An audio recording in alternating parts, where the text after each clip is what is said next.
A judge publicly humiliates Pam Bondi in the courtroom, and more minutes later, she turns the tables, leaving him in handcuffs. What just happened will leave you stunned. Before we continue, I have a small request for you. Where are you watching from? Let us know in the comments, and don't forget to like, share, and please complete our 1,000 subscribers for more inspiring stories. Now let's go back to the video. Pam Bondi was no stranger to pressure. She had spent years navigating the nation's most grueling legal battles in courtrooms across the country. But today felt different, heavier somehow, as though the air itself carried an unspoken challenge. As she stepped into the grand oak-paneled courtroom of Judge Torrin Vales, a man infamous for his biting wit and erratic rulings, she braced herself.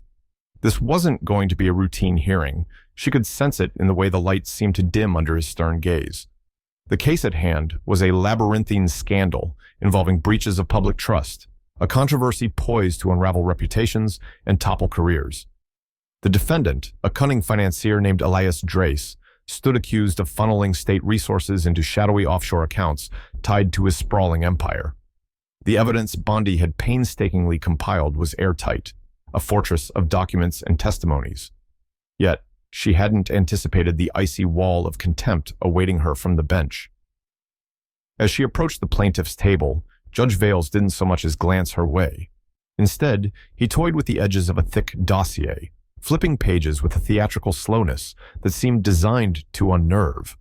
The silence stretched, thick and deliberate, a silent gauntlet thrown down before the proceedings even began.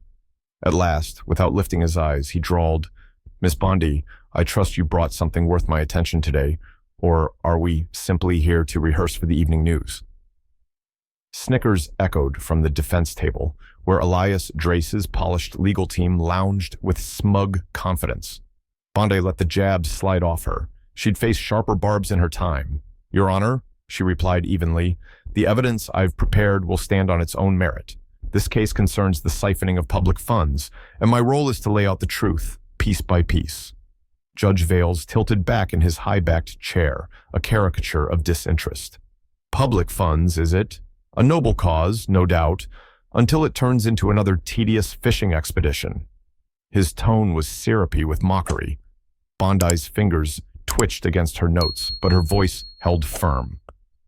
"With respect, Your Honor, I'd hardly call felony-level embezzlement tedious." For a fleeting second, their gazes locked, his a storm of disdain, hers a quiet, unyielding resolve. Before she could press on, he sliced through her words.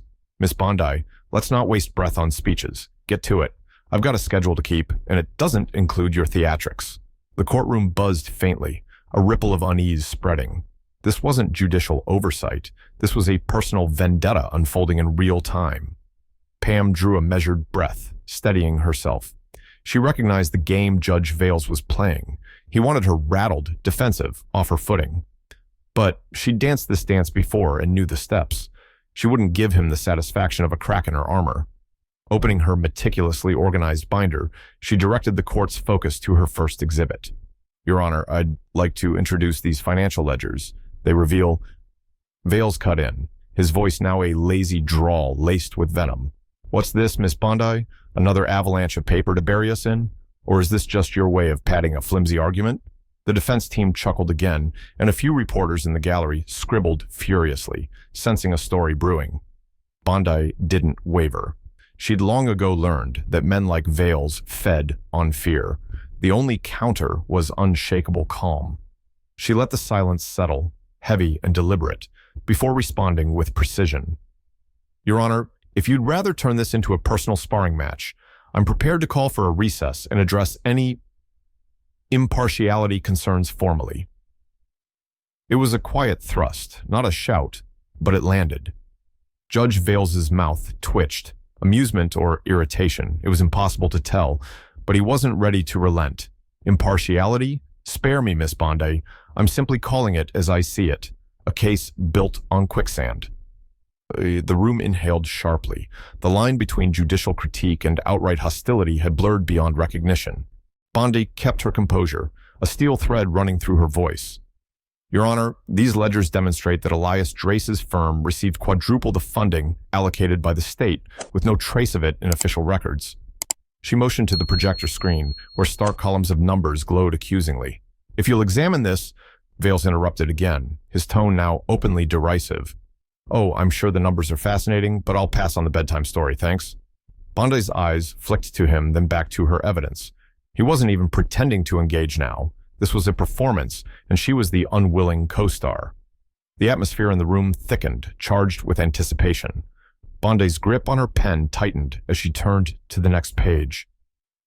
"Your Honor, I'd like to file a motion to—" Vales leaned forward, cutting her off mid-sentence. "Let's cut the charade, shall we? This is conjecture dressed up as justice, and I'm not here to play along."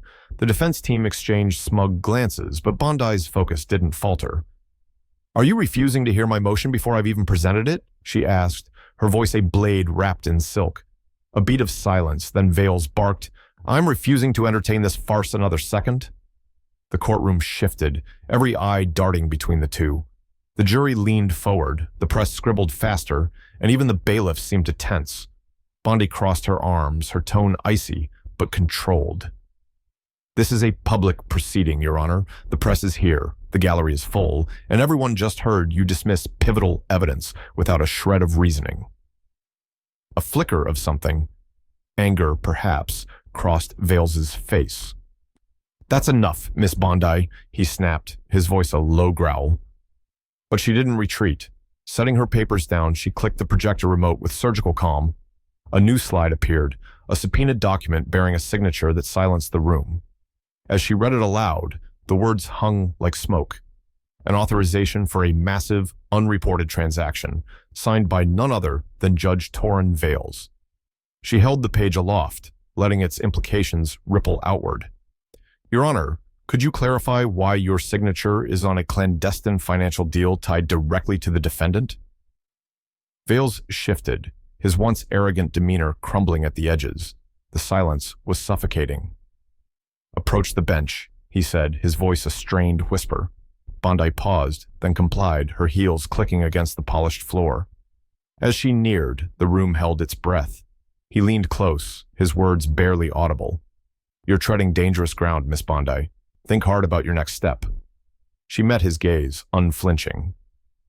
"Threats don't sway me, Your Honor." Stepping back, her mind raced. This wasn't just a power play. It was a cornered man's desperate gambit.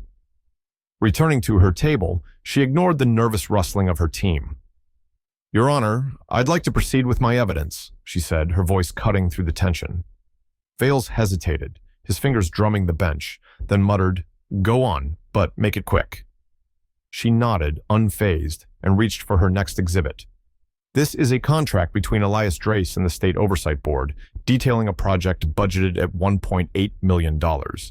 She slid the next document onto the projector, and this is an internal memo from Drace's firm, showing disbursements exceeding $7 million, none of it accounted for. A murmur rippled through the crowd as she laid the final piece on the screen. Another signature, unmistakable and damning, belonging to Vales. The room crackled with unspoken questions. Bondi let the moment breathe, then asked, "Care to explain this second instance of your signature on an illicit transaction, Your Honor?"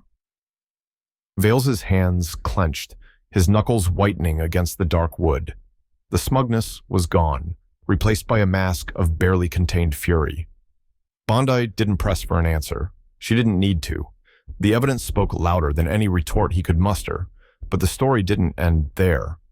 As whispers grew into a clamor, Bondi signaled to the bailiffs, her voice steady.